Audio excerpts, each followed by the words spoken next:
के शो में। हुकूमत में उखाड़ पिछाड़ ने अनगिनत सवालात खड़े कर दिए। इनको मुश्किल ये पड़ी हुई है कि हर रोज मेरे सामने इनकी करप्शन की नई दास्तानें आ रही हैं। इनको डर ये है कि अगर इमरान खान 2 साल भी रह गया तो ये सारे जेलों में चले जाएंगे।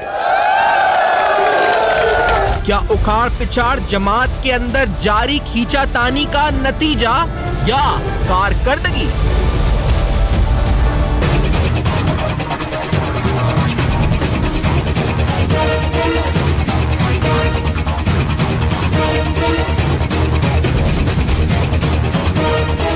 जो वजीर फायदामंद नहीं होगा उसे तब्दील कर दूंगा, इमरान खान का 2 टोक पैगाम। अस्सलाम वालेकुम। पस पर्दा हकायक सनसनीखेज इंकशाफात प्रोग्राम बेनकाब में हूँ आपके साथ सैफान खान। इंतहाई अहम मामलात हैं मुल्क की मईशत के हवाले से, मुल्क की बागदौड़ के हवाले से, मुस्तकबिल के हवाले से बहुत से अहम सवालात हैं कि आगे होने क्या जा रहा है। प्राइम मिनिस्टर इमरान खान की आज बड़ी इंपॉर्टेंट स्पीच रही और मेरे ख्याल से आज की सब में इंपॉर्टेंट बात यह थी कि वो पहली बार बोले कि उन्होंने जो रीसेंट तब्दीलियां हैं काबीना में उसकी वजह वो क्या समझते हैं क्या थी। उन्होंने एक बार फिर क्रिकेट की इस्तिलाह इस्तेमाल की, टर्मिनोलॉजीज का इस्तेमाल किया और जो एज अ टीम कैप्टन कि वो क्यों अपने बैटिंग ऑर्डर में तब्दीलियां लेकर आए हैं, तो उन्हीं की ज़बानी जलसे से खिताब में सुनते हैं कि उन्होंने क्या कहा है। अच्छे कैप्टन ने मैच जीतना होता है।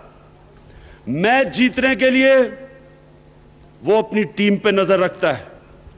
कई दफा उसको बैटिंग ऑर्डर बदलना पड़ता है, बैट्समैन किसी को ऊपर खिलाना पड़ता है, किसी को नीचे। कई दफा उसे किसी को टीम में निकाल के नए खिलाड़ी को लाना पड़ता है। जो कैप्टन होता है उसका सिर्फ एक मकसद होता है, अपनी टीम को जिताना। जो प्राइम मिनिस्टर होता है उसका सिर्फ एक मकसद होता है, और मेरा सिर्फ एक मकसद है कि मैं अपनी कौम को जिताऊं, अपनी कौम को उठाऊं। अभी भी मैंने अपनी टीम के अंदर बैटिंग ऑर्डर भी चेंज किया और थोड़ी एक आध तब्दीली की है। मैं आगे भी करूंगा। सारे वजीरों को मैं ये कहना चाहता हूं कि जो मेरे मुल्क के लिए फायदामंद नहीं होगा उसको मैं चेंज करके उस वजीर को लेके आऊंगा जो मेरे मुल्क के लिए फायदामंद हो।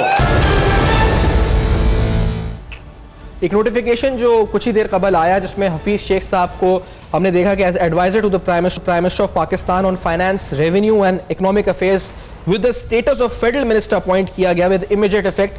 और इसके साथ साथ तब्दीली की बात इमरान खान साहब ने खुद ही की है। तो तवक्को की जा रही है कि पंजाब में, खैर पख्तूनख्वा में न सिर्फ सियासी बल्कि ब्यूरोक्रेसी के लेवल के ऊपर भी कुछ तब्दीलियां हैं जो ऑन द कार्ड्स हैं, इन द लाइन हैं, और आज नहीं तो कल या वक्त आने पर वो तब्दीलियां भी मुतवक्किल हैं जो तब्दीलियां आनी हैं। इमरान खान साहब जहां मईशत का जिक्र करते हैं, आज फिर से एक बार मैं से पहले कि उस पर आऊं कि उन्होंने क्या कहा है, मैं आपको दिखाना चाहता हूं कि असद उमर साहब के जो पिछला 8 महीने रहे, इसमें एक मवाजना मईशत का एक छोटा सा एनालिसिस आपके सामने हम रखेंगे कि जब अगस्त 2018 में पीटीआई की गवर्नमेंट आई थी तब इन्फ्लेशन रेट यानी जो आपकी जो महंगाई की शरह है वो 5.84% थी और अब 9.4% है।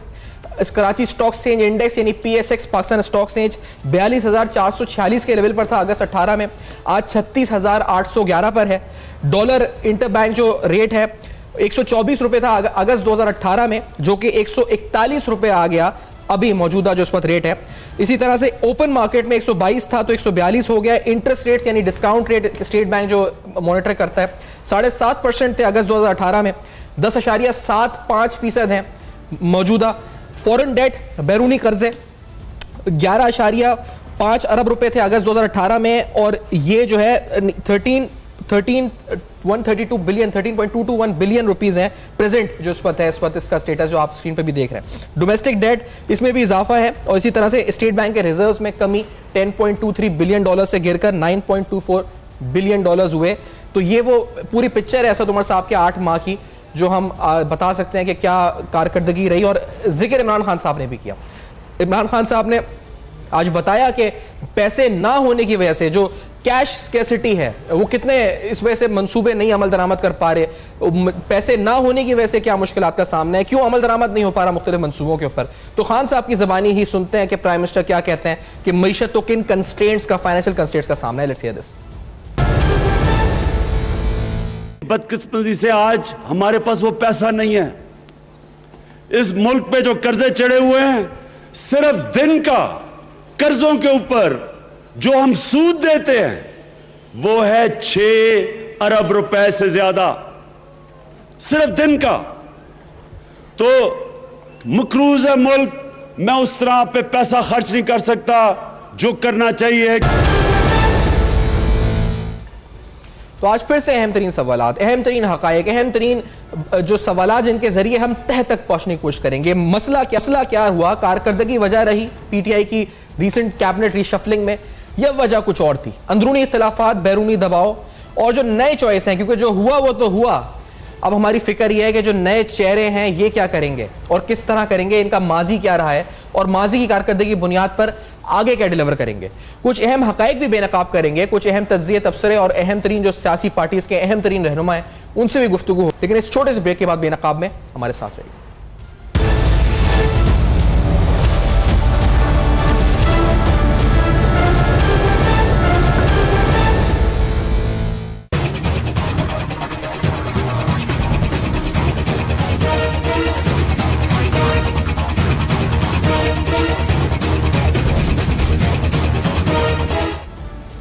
Welcome back. आप देख रहे हैं बेनकाब, और बेनकाब में अहम तरीन सवालात हम उठा रहे हैं। आपके सामने मईशत की एक पिक्चर पेश की है, इकोनॉमी अंडर असद उमर।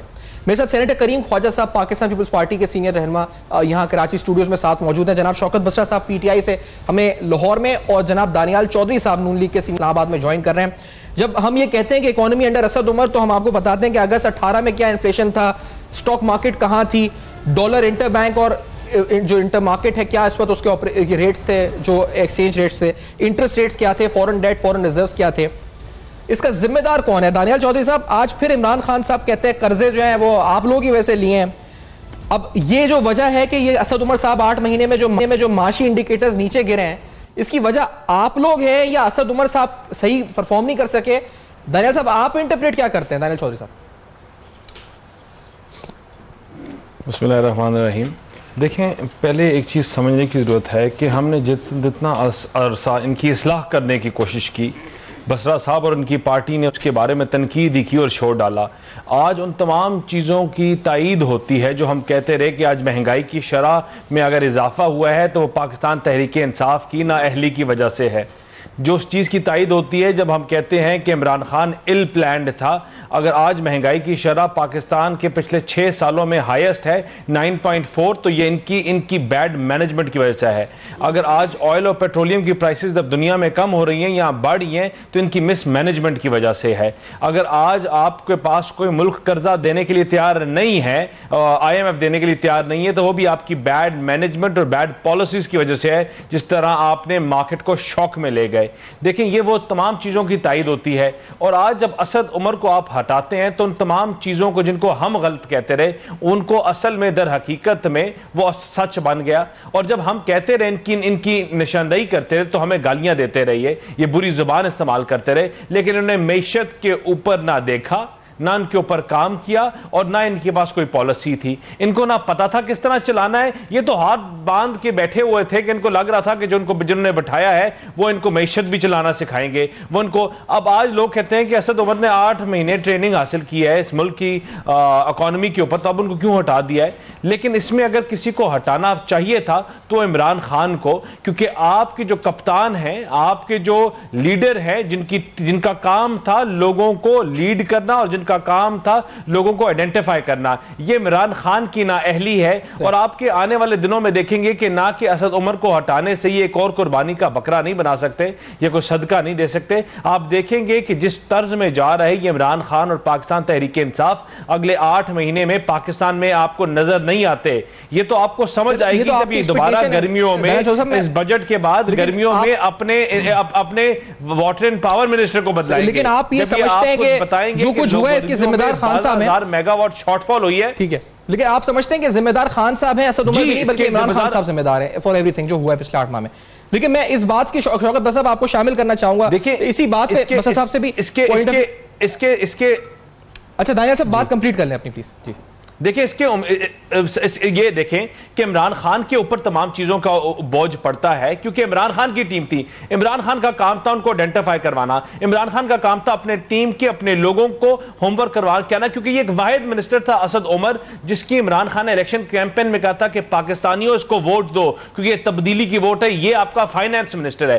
जिस बंदे के ऊपर वो इतना शोर था, वो अपने 100% अपने स्टेक्स लगाए थे, उस बंदे की एहलियत आपके सामने आ गई है, तो उसमें कोई कॉम्पिटेंस है। चलिए आपकी बात है शौकत साहब, मैं आपसे एक बात इंपॉर्टेंट पूछना चाहूंगा कि ये जो बात दानियाल साहब ने की इस पर जवाब भी आप दें और मुझे थोड़ा ये भी बताएं, क्योंकि आप पीपल्स पार्टी छोड़कर पीटीआई में आए हैं और माशाल्लाह आपके जो साबका कुलीग्स हैं उनको बड़ी अच्छी वजारतें मिली हैं, आप इस पर कैसा महसूस करते हैं?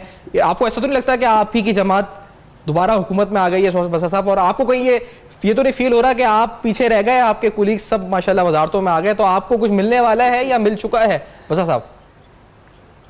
सैफान, पहली बात तो ये है कि 30-40 साल वाले जिन्होंने इस मुल्क के ऊपर हुकूमत की, जिन्होंने बेदर्दी से इस मुल्क को लूटा नोचा, इस मुल्क के साथ खिलवाड़ किया, 4 बर्रे आज़मों में अपनी प्रॉपर्टियां बनाई और आज पाकिस्तान की अदालतों ने उनको करप्शन और लूटमार में जेल में फेंका हुआ है, वो कह रहे हैं ये 8 महीने वाले जिम्मेदार हैं।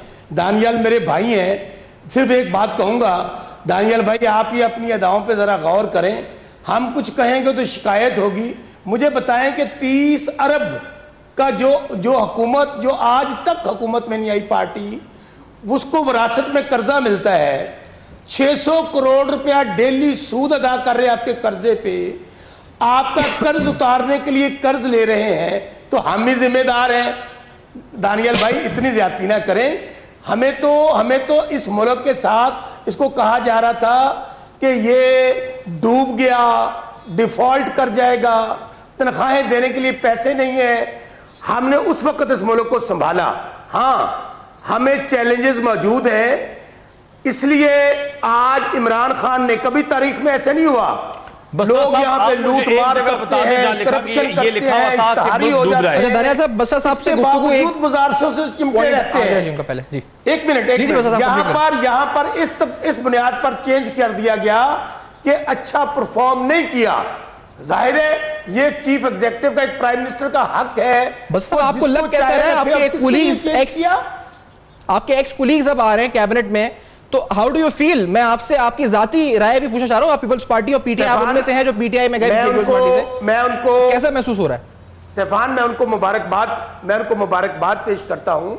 ये बहुत बड़ा इत्मीनान है इमरान खान का उन दोस्तों पे जिनकी टीम का हिस्सा बने हैं, और उन पे जिम्मेदारी भी पड़ी है, और उनको प्रूव करना चाहिए कि खान साहब ने जिनको जिम्मेदारी दी है, और अगर खान साहब मेरे जैसे कारकुन पे वो जिम्मेदारी डालेंगे, मैं भी उसको बतौर एक फर्ज समझ के, एक ड्यूटी समझ के कंट्रीब्यूट करूंगा पाकिस्तान के लिए। दूसरी बात मैं फिर कहता हूं, मतलब एक बात मुझे, मैं एक सवाल है जो आपके सामने ही रख सकता हूं और करीम ख्वाजा साहब के सामने ही रख सकता हूं, क्योंकि ये साहब का कुलीग सी बात हो रही है, तो मैं, क्योंकि जो लिखा जा रहा है, जो बोला जा रहा है उन वजारतों के बारे में जो रिसेंटली अभी अनाउंस हुई हैं, डॉक्टर अब्दुल हफीज शेख उनमें से एक अहम नाम है, नुसरत साहब एक बड़ा सहाफत में नाम है, उनका एक कॉलम था जो 3 या 4 दिन कबल आया था, 17 अप्रैल को गालिबन आया था, और उस वक्त फैसला नहीं हुआ था कि असद उमर साहब जा रहे हैं, बल्कि तरदीद आ रही थी सामने। वो लिखते हैं, मुझे हफीज शेख से राब्तों की इत्तला ज्यादा अहम लगी क्योंकि आसिफ अली जरदारी उनकी पॉलिसियों के जाती मुलाकातों में एक मौसर सदर होते हुए भी बहुत नाकिद सुनाई दिया करते थे। यानी जरदारी साहब बतौर सदर हफीज शेख साहब के नाकिद थे, क्रिटिक थे। पीपल्स पार्टी के चेयरमैन को गिला रहा कि उनका वजीर खजाना हर मामले को टेक्नोक्रेट की निगाह से देखता है, IMF और वर्ल्ड बैंक की तजावीज को गौर से सुनता है, यह हकीकत याद नहीं रखता कि दोनों की मोहताज सियासी वोटों की मोहताज सियासी हुकूमतों को माशी पॉलिसियां बनाते हुए चंद समझौते करना होते हैं। तो आसिफ जरदारी साहब को यह गिला था कि हफीज शेख साहब उनकी नहीं सुनते थे, बल्कि वो एक टेक्नोक्रेट होते हुए सिर्फ IMF और वर्ल्ड बैंक जैसी कुव्वतों की आवाज सुनते थे, बतौर सदर उनकी बात नहीं सुनते थे। तो बसरा साहब भी साथ हैं, वो पीपल्स पार्टी में थे जब, और करीम ख्वाजा साहब भी हैं। करीम ख्वाजा साहब, इस बात का ताल्लुक उस वक्त से नहीं है जब हफीज शेख साहब आ रहे थे, नहीं आए थे, फैसला भी नहीं हुआ था। ये नुसरत जावेद साहब ने और उनके ताल्लुकात भी हैं जरदारी साहब से, कई बार इंटरव्यूज भी कर चुके हैं। बड़ा सीनियर जर्नलिस्ट हैं, तो do you agree with this कि ये हो रहा था, जरदारी साहब खुश नहीं थे हफीज शेख साहब से? सर मेरे भाई सैफान, बदकिस्मती अनफॉर्चुनेट है पाकिस्तान के लिए जी कि जब 88 में जब बेनज़ीर शहीद को इक़्तिदार मिल रहा था तो देने वालों ने कहा कि फॉरेन पॉलिसी, फाइनेंस पॉलिसी और इंटरनल सिक्योरिटी पॉलिसी हम अपने पास रखेंगे, मजबूरन एक्सेप्ट करना पड़ी। और पाकिस्तान जब से बना है, जिन्ना साहब की मौत 1 साल में हो गई, मगर उसके बाद जो भी फैसले हुए हैं, हिस्टोरिकल डॉक्यूमेंट्स जो 50-100 साल के बाद निकलते हैं, वो जो भी हमें अमेरिका या बरतानिया कहता रहा, फाइनेंशियल पॉलिसीज़ या दीगर जो पैक्ट्स में हम गए, तो उनके हफीज शेख साहब को आप लोगों ने जब अपॉइंट किया था, मैं इस वक्त मैं देखिए उसकी वजह क्या थी? उसकी वजह ये थी मैं कि बैकग्राउंड देकर आप बताएं, बिल्कुल बताएं। बैकग्राउंड लोगों को पता चले तो ये असरात रहे हैं। अब हफीज शेख हमारे से पहले जो है परवेज़ मुशर्रफ के साथ भी रहे थे, तो और फिर हमारे पास भी आए और अभी पीटीआई वालों के पास भी आए। ये अनफॉर्चुनेट है कि बहुत सी चीज़ें हमें जो है उनकी बात रखनी पड़ती है, क्योंकि अगर असद उमर को जो इनको लेकर आए थे और असद उमर का होमवर्क पूरा नहीं था, वो पहले सीईओ थे एंग्रो के। अगर मुझे माजा तो मैं कहूँ, असद उमर साहब अब तो एक चैप्टर थे जो क्लोज हो गया, गॉन नाउ। हफीज शेख साहब अब हैं। जरदारी साहब, मैं जो पूछा है आपसे वो पूछा है कि नुसरत जावेद साहब ने ये लिखा कॉलम में कि जरदारी साहब भी उनके नाकिद थे, अपने फाइनेंस मिनिस्टर के नाकिद थे, क्योंकि वो उनकी नहीं सुनते थे। जो मैं बात कह रहा हूं मेरे भाई, मेरी आपकी बात सही बात है, ये आपकी बात को कंटिन्यू करके दलीलों से एक बात सर करीम साहब कंटिन्यू मेरी बात देखें, मैं अपनी बातों को कंटिन्यू करके आपकी बात को कंटिन्यू करके बैकग्राउंड बताकर मैं कह रहा हूं कि बहुत सी चीजें हुकूमतों के हाथ में कम होती है, उनके हाथ में, उन लोगों के हाथ में ज्यादा होती है जो लेकर आते हैं उनको। इनको कौन लेकर आया था फिर? हफीज शेख साहब को जरदारी साहब नहीं लाए थे? नहीं, ये बात मैंने कह दी है और ये बात हर कोई समझता है कि जो बात मैंने की है। हफीज शेख साहब को जरदारी साहब बतौर सदर जो बड़े पावरफुल थे, मैंने कहा जब बेनजीर भुट्टो से ज्यादा कोई ताकतवर नहीं था, उनको भी बहुत सी चीजें मानना पड़ी। और भुट्टो साहब के आखिरी दिनों में भुट्टो साहब को भी बहुत से ऐसे लोगों को एक्सेप्ट करना पड़ा। तो इन्फ्लुएंस बहुत सी बातें इस तरह प्रेशर्स होते हैं हुकूमत को। पर ये जो इमरान खान को तो जिन लोगों ने लेकर आए वो तो हर चीज़ उसकी मानता है। अभी तो मैं ये समझता हूँ कि होना ये चाहिए था कि इमरान खान खुद स्टेप डाउन होते, किसी और को वज़ीर आज़म करते और खुद कायदे क्रिकेट बन जाते। अच्छा बसरा साहब, मैं आपसे, आप पीपल्स पार्टी में रहे ना उस जमाने में, आप डिफेंड करते थे अदलिया के मामलात हो, बड़े मामलात हो, आप ऑन द फ्रंट थे। आप बताएं, जरदारी साहब खुश नहीं थे हफीज शेख साहब से, करीम ख्वाजा साहब कहते हैं वो तो अपॉइंट किए गए थे या पता नहीं वो क्या हुआ था। आप भी इस बात से एग्री करते हो? और अगर ऐसा ही है तो फिर ये वही सीन हुआ है, क्या हुआ है, ये किसकी सुनेंगे हफीज शेख साहब? IMF, वर्ल्ड बैंक की या आपके इमरान खान साहब? सैफान, पहली बात तो मैं पूरी अपोजिशन की चीखें सुन रहा हूं और वह कहते हैं ना कि ख्वाहिशात पर और ख्वाब देखने पर ना पाबंदी है ना टैक्स लगता है। इमरान खान चले जाए, इमरान खान चले जाए। और भाई इमरान खान जिस काम के लिए है वो करके जाएंगे। जिसने लूटा है, डाके मारे हैं, उनसे माल बरामद करने हैं और पाकिस्तान को इंशाल्लाह पाकिस्तान को ऊपर लेके आना है। हफीज शेख साहब का दूसरी बात हफीज शेख वाली, अभी देखिए डॉक्टर साहब मेरे बड़े भाई हैं, मैं बड़ी माजरत के साथ उनसे डिसएग्री करता हूं। देखिए हफीज शेख एक बेहतरीन, बहुत इंटेलिजेंट इकोनॉमिस्ट हैं और सिर्फ पाकिस्तान नहीं वर्ल्ड उनको रिकॉग्नाइज करती है। और उसमें अगर देखें आइन के अंदर गुंजाइश मौजूद है कि अगर आपके पास एज ए एडवाइजर लगा सकते हैं तो उनको आप लेके आते हैं और ये उनकी क्रेडिबिलिटी की बात है। मैं बिल्कुल डॉक्टर साहब की बात से डिसएग्री करता हूं कि उनको बामरे मजबूरी लगाया गया था या फौज की डिक्टेशन थी, बिल्कुल नहीं थी। ये अब्दुल हफीज शेख साहब की अपनी क्रेडिबिलिटी थी जिसके ऊपर आज मुसलसल एक और सुनिए। बसा साहब मैं आज से नहीं जी, बसा मैं अगर आपसे सवाल दोहरा दूं, एक सेकंड को मुझे बसा साहब गिव मी 1 मिनट, मैं 1 सेकंड आपको बता रहा हूं। मैं ना फौज की बात कर रहा हूं ना किसी की बात कर रहा हूं। मैं ये कह रहा हूं कि उस आर्टिकल में ये लिखा है, एक सहाफी लिखता है कि जरदारी साहब खुश नहीं थे क्योंकि वो वर्ल्ड बैंक और IMF की ज्यादा सुनते थे एज अ टेक्नोक्रेट, ना कि आवाम की। मैं इस बात की, वो उनकी क्रेडिबिलिटी पे बात नहीं कर रहा, he is a very good economist और मैं होता कौन उनकी क्रेडिबिलिटी पे शक करने वाला। मैं तो ये पूछ रहा हूं कि वो जरदारी साहब उनसे नाला थे या नहीं थे, ये पूछ रहा हूं मैं आपसे जी। फिर तो मैं पहली बात ये कहता हूं, अगर ऐसी बात थी तो जरदारी साहब को बिल्कुल उन्होंने ज्यादती की पाकिस्तान के साथ, पाकिस्तान की आवाम के साथ, जिन्होंने उनको सदर पाकिस्तान बनाया। अगर वो नाराज रहते थे तो उनको क्यों रखा गया? बिल्कुल मैं इस बात से डिसएग्री करता हूं, कोई ऐसी बात नहीं है। वो पाकिस्तान की एक बहुत जबरदस्त इकोनॉमिस्ट हैं। इंशाल्लाह आप देखेंगे कि वो हमारी टीम के साथ मिलकर इन हालात में, जब इस मुल्क के पल्ले इन्होंने कुछ नहीं छोड़ा, हफीज शेख साहब इंशाल्लाह पाकिस्तान की इकोनॉमी को बेहतर करेंगे, रुपये को मजबूत करेंगे, यहाँ पे इन्वेस्टर आएगा।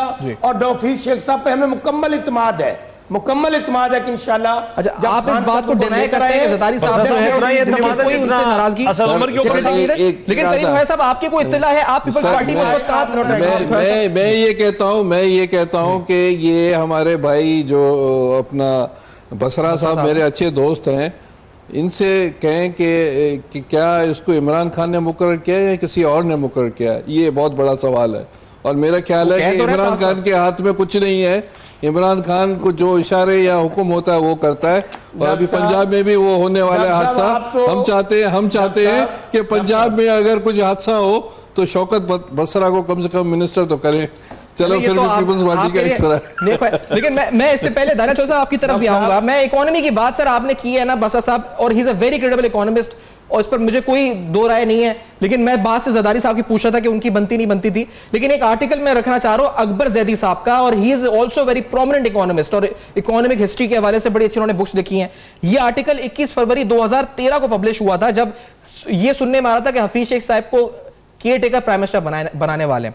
वो लिखते हैं the economy has not performed well, ये 2013 में लिखते हैं, at all on his watch, and numerous articles in the press have revealed the inefficiency of his ministry over the last 2 years, and if the IMF wants him as well as some journalists have argued, one wonders why this would be the case.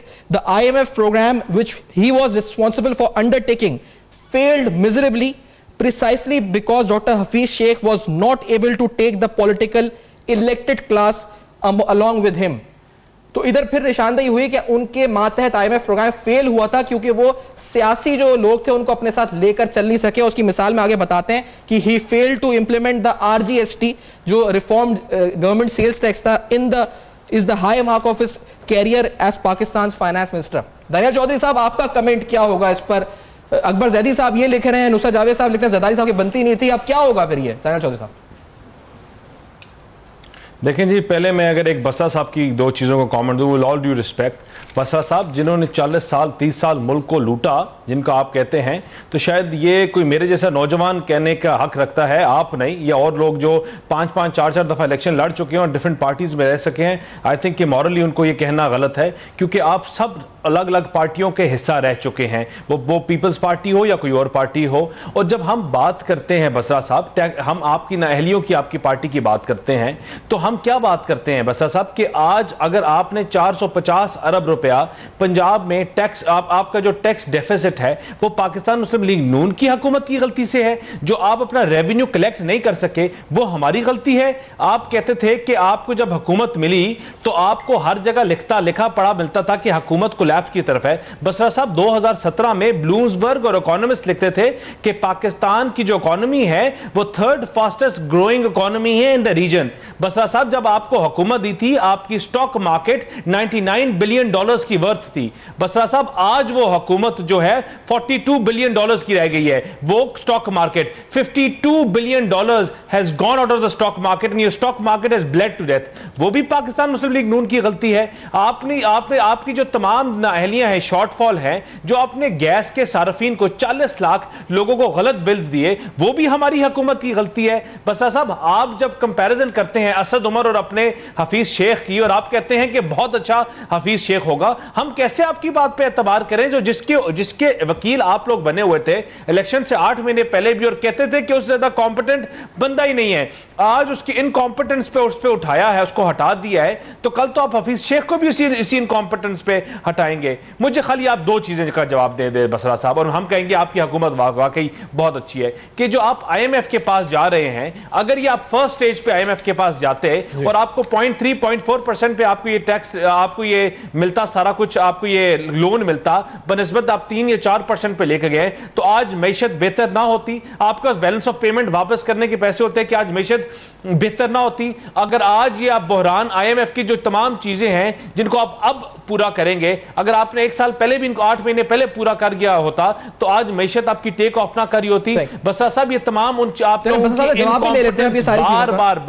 बार बार शक्ल बदल के नजर आई है, और हम देखते हैं कि देखिए हफीज शेख को खड़ा कर दे। देखिए इमरान खान का आज असद उमर के बाद बेस्ट प्लेयर था बुजदार। हम तो कहते हैं बुजदार को लगा दें, जितनी बुजदार की तारीफें सुनी है फाइनेंस मिनिस्टर हफीज शेख से शायद बेहतर परफॉर्म करें, लेकिन आप जिसको भी परफॉर्म करें, जब आपका लीडर, आपका जो कैप्टन है, उसकी सिमत दुरुस्त ना हो, बस मैं आपसे अगर ये सवाल, ये सारी बातें जो दानिया चौधरी साहब ने की है, मैं this economy will not retain, ये इसका जवाब भी देते हैं बस साहब। और दूसरी अहम बात ये है जी कि क्योंकि आप एक सियासी कारकुन है, माशाल्लाह जो यहाँ सब हैं ये सब एक सियासी कारकुन है जो अवाम में उठते बैठते हैं, लेकिन कोई टेक्नोक्रेट जो होता है, बस आप बेहतर समझते हैं आपका अवाम से क्या ताल्लुक है। आप रोज जाते हैं, अवाम से सुनते हैं उनके मसाइल, उनको आपको पता है कि कितनी महंगाई है कितनी नहीं है। बशरा साहब आप अपने हारूनाबाद से इलेक्शन लड़ते हैं, और एक बार नहीं कई सालों से लड़ रहे हैं, कई बार, लेकिन एक हफीज शेख नाम का या कोई भी टेक्नोक्रेट होता है, he is a very credible economist, लेकिन उसका ताल्लुक नहीं है अवाम से। जब वो महंगाई करेगा, और जरदारी साहब भी इसी बात से उससे नाला थे, अकबर जैदी भी ये लिख रहे हैं कि पॉलिटिकल क्लास को साथ लेके नहीं चल सके, तो अब आप तवक्को क्या रख रहे हैं कि उनका तो कोई सियासी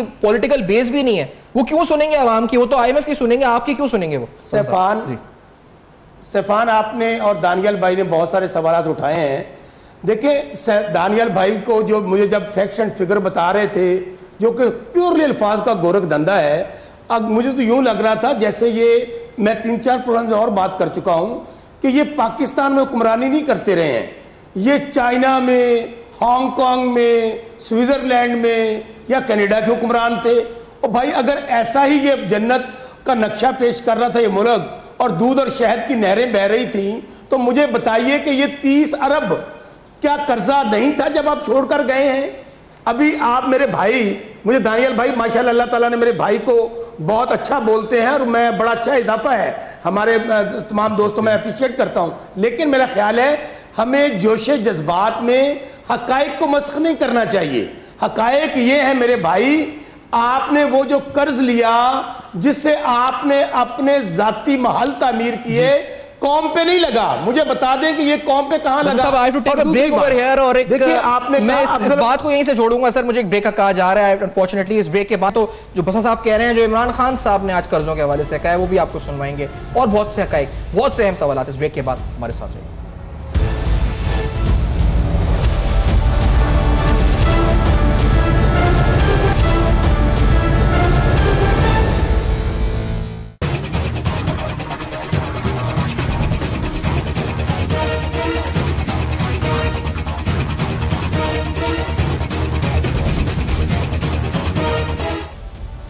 वेलकम बैक। आप देख रहे हैं बेनकाब, और बेनकाब में अहम तरीन सवालात, अहम तरीन हकायक, और उन पर सवालात उठाकर हम तह तक बात की पहुंचने की कोशिश कर रहे हैं कि असल हकीकत क्या है। आपके सामने इकोनॉमी अंडर असद उमर हमने बताया कि क्या क्या चेंजेस आई, किस तरह से stock market, discount rate, inflation rate ऊपर गया, स्टॉक मार्केट नीचे गई, फॉरेन रिजर्व में जो कमी आई, और क्या ये इनएविटेबल था? यानी कोई भी फाइनेंस मिनिस्टर होता, असद उमर नहीं होते, कोई और XYZ होता, तो यही होना था? ये बड़ा बुनियादी सवाल है जो उठाएंगे।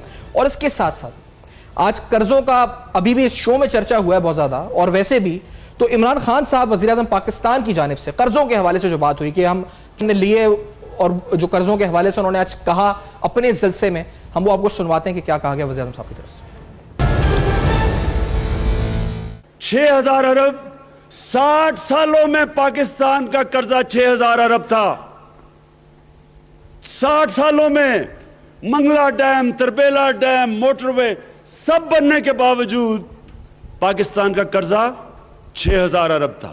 पिछले 10 सालों में 6,000 से कर्जा गया 30,000 पे गया। ऐसे कि यहां 3 घरों ने जो चोरी करनी शुरू की, ये इन्होंने पहले भी चोरी की, दोनों घरों ने। पहले जनरल मुशर्रफ ने एनआरओ दे दिया, नवाज शरीफ खानदान को सऊदी अरेबिया जाने दिया और पीछे हुदैबा पेपर मिल जो मनी लॉन्ड्रिंग का केस था वो बंद कर दिया। यही नहीं, वज़ीर-ए-आज़म साहब की तरफ से वजूहात में मजीद बताया गया कि कर्जे क्यों लिए जा रहे हैं, 6 अरब का सूद क्यों दिया जा रहा है रोजाना की बुनियाद के ऊपर। रीजंस उन्होंने आगे मजीद क्या बताया ये भी आपको सुनवाते हैं, फिर बात वहीं से शुरू करते हैं। ये हमारे पर कर्जे इसलिए चढ़े कि पहले एनआरओ दिया मुशर्रफ ने शरीफ खानदान को बाहर जाने के लिए, हुदैबा पेपर मिल का मनी लॉन्ड्रिंग केस उसने वो बंद कर दिया, उसमें 1 अरब रुपया पाकिस्तान से चोरी होकर बाहर गया था। फिर उसने आसिफ जरदारी को एनआरओ दे दिया 2008 में वापस आने का, उसके सारे केस माफ कर दिए। लेकिन इन्होंने किया क्या, जब ये दोनों वापस आए 2008 में, तब से पाकिस्तान के ऊपर कर्जे चढ़ने शुरू हो गए, लेकिन इनकी दौलत भी बढ़नी शुरू हो गई। तो गोया अब जो हमारे साथ प्रोग्राम में 2 मेहमान हैं तो 3 मेहमान, लेकिन जो 2 मेहमान हैं पीपल्स पार्टी और PMLN के, तो मुल्क का जो हाल इस वक्त है उसकी वजह वज़ीर साहब के मुताबिक वो इन 2 की क़यादत है, 2 पार्टी की क़यादत है। करीम ख्वाजा साहब, पहले आपसे पीपल्स पार्टी की तरफ से, जरदारी साहब उन्होंने जो इल्ज़ामात लगाते हैं दोहराए भी हैं, बातें तकरीबन दोहराई हैं, नई बात इसमें कोई नहीं है, इससे पहले आप जवाब दे चुके हैं कई बार इन चीज़ों का, लेकिन आज फिर वज़ीर साहब ने कहा है जिससे लग ये रहा है कि मुल्क के मसाइल की वजह ही आपकी जमात या आपकी क़यादत रही है। करीम ख्वाजा साहब क्या कहेंगे? देखिए सैफान साहब, मसला ये कि मैं टेक्निकली इस हवाले से जवाब दे सकता हूँ, मगर यहाँ इकोनॉमी का जो डिस्कशन यहाँ होता है, इकोनॉमी में घूम फिर कर पॉलिटिशियंस को बदनाम किया जाता है। इमरान खान इसी तरह की बातें गुज़रल 20 साल से कर रहे हैं, पर इमरान खान में ये क्या दम है कि सीक्रेट इकोनॉमीज़ जो पाकिस्तान में फल रही है, फूल रही हैं, और उन्हीं सीक्रेट इकोनॉमीज़ के जो मैनेटर्स हैं वो उनको लेकर आए हैं, उस पर तो थोड़ा डिस्कस करें, क्योंकि ये आज नहीं तो कल डिस्कस होना है।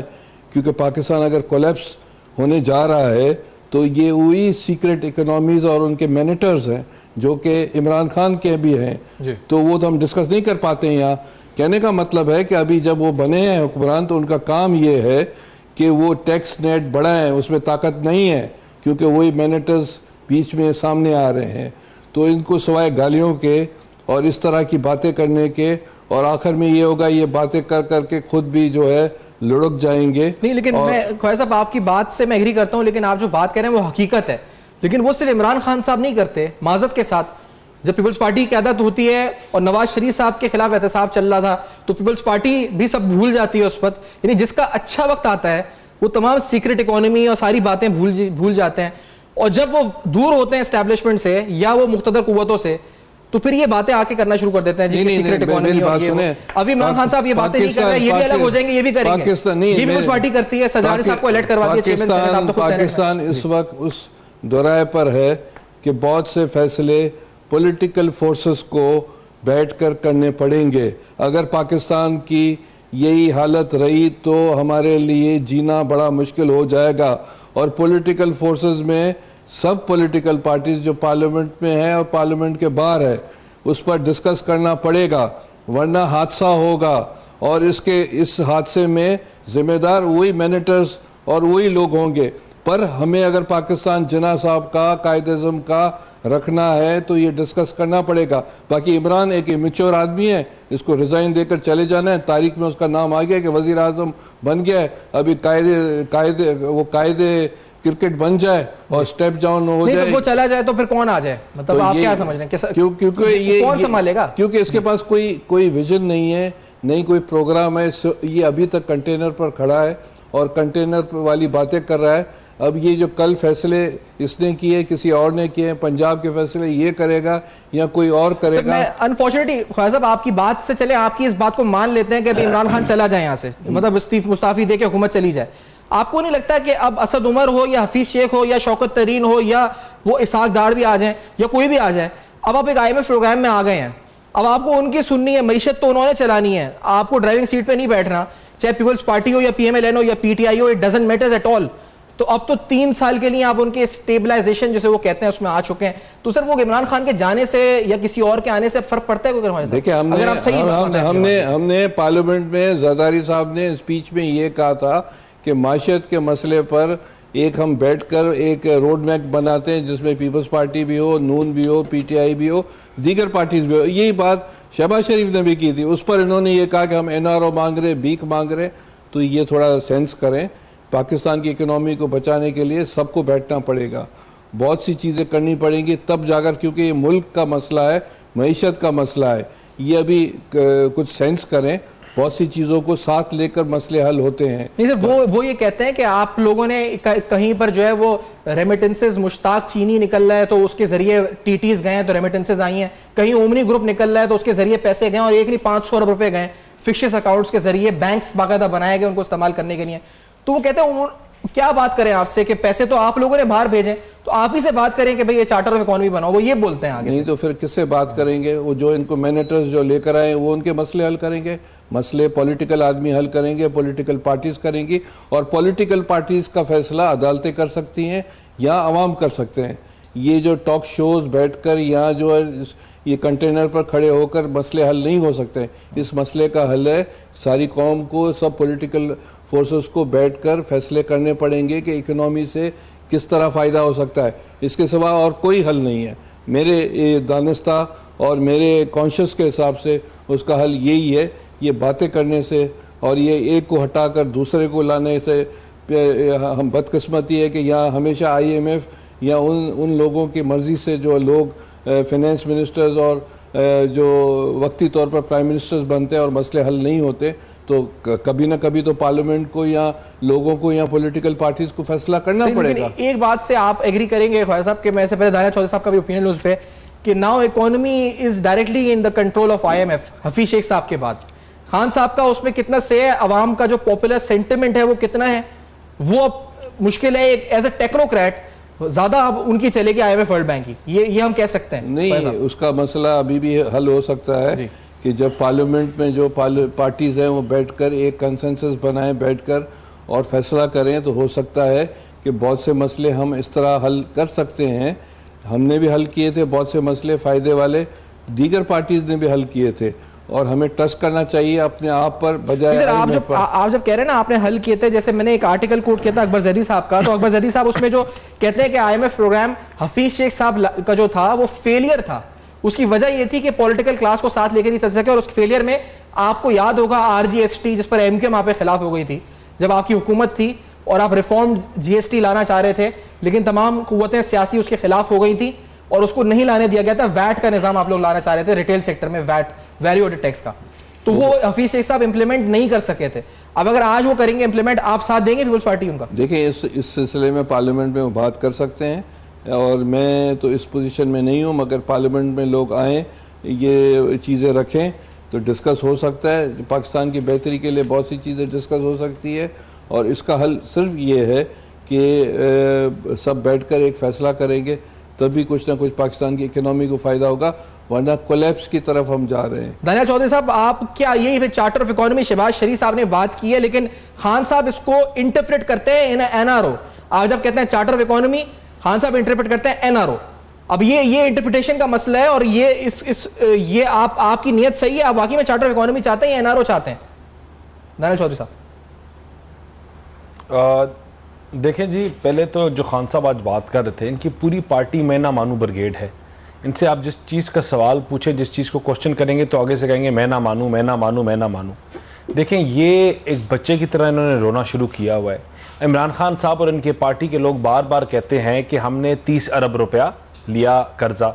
हमने 30 अरब नहीं, हमने 31 बिलियन डॉलर लिया। एक अरब ये कम बताते हैं, हमने 31 बिलियन डॉलर लिया कर्जा। उस 31 बिलियन से हम बार बार बताते हैं कि 31 बिलियन से 17 बिलियन हमने उन पुरानी हुकूमतों के कर्ज वापस किए जो इस मुल्क में हुक्मरान रही। 17 बिलियन पीछे आपके पास रह गया 18 बिलियन। 18 बिलियन में आपने जो पाकिस्तान जो सिंस 1947 11 बिलियन में पाकिस्तान सिंस 1947 एक अंडर डेवलप्ड नेशन था, उसके ऊपर लगाया और आपने अपने आप को डेवलपिंग नेशन किया। आपने वॉर और टेरर लगा, आपका डिफेंस बजट था, उनमें वो तमाम चीजें थी जो आपके मुल्क को अपग्रेड किया। इन तमाम चीजों के बावजूद खान साहब को यह पता होना चाहिए कि जिस दिन मुस्लिम लीग नून की हुकूमत गई, 21 बिलियन डॉलर हमारे पास फॉरेन रिजर्व था, 8 बिलियन डॉलर स्टेट बैंक के पास था और 6 बिलियन डॉलर मार्केट में था।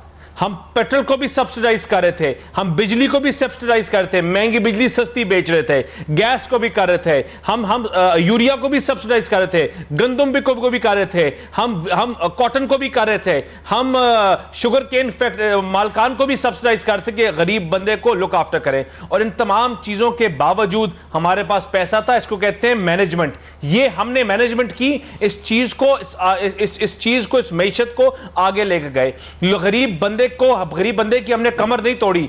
पाकिस्तान तहरीक इंसाफ का जो आज मंशूर है, इन्होंने मिडिल क्लास पाकिस्तान से खत्म करने का ठान लिया है। इन्होंने जो हाल कर दिया महंगाई का, ये आपके पिछले 7-8 साल में अनप्रेसिडेंटेड है। ये किस मुंह से कहते हैं कि पिछली हुकूमतों ने बुरा हाल किया? ये किस मुंह से कहते हैं कि जो ग्रोथ 5.9 के ऊपर आपको देके गए थे, आप 3.2 पे ले आए हैं?